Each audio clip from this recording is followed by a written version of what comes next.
Good day guys, bagong gising tayo, bagong gising. Dito tayo sa Cabanatuan Terminal. Sasagutin lang natin ang tanong ng ating mahal na pasahero na si Mr. Flores. Ang kanyang katanungan is paano daw po ba bumiyahe mula Cabanatuan papuntang Cavite.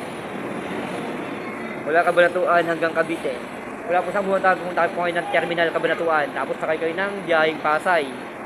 Tapos kung baba nyo po ng Pasay is may dalawang option po kayo, may dalawang option. Kung ang pupuntahan nyo po is Silang, Dasmariñas, 13 Martires, Manggahan, ano pa ba? Ayun, pag doon po kayo pupunta, Silang, Dasmariñas, Silang, Manggahan, 13 Martires, ay pwede na po kayo sumakay sa tapat ng terminal na Don Aldrin na bus. Saka yung mga Bacoor, yan, mga Bacoor, pwede na kayo sumakay sa tapat ng terminal, yung bus na Don Aldrin, Base, yes, saka San Agustin, pwede na po kayo sumakay doon.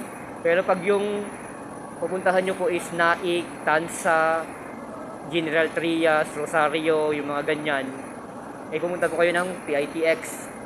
Doon po kayo sumakay sa pupuntang PITX, doon po kayo sumakay ng biyaheng Panaik, mga ganon, General Trias, mga ganon, Rosario. Doon po kayo pumunta sa PITX. Paano ba pumunta sa PITX?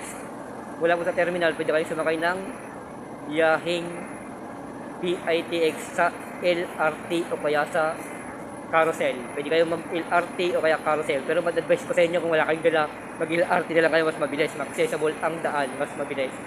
Babalang ko kayo ng Asia World Station sa LRT. Sana nakatuloy yung video na ito. Pakikawin sa baba yung katanungan para masagot po natin sa susunod nating video. Thank you and stay quick and stay you.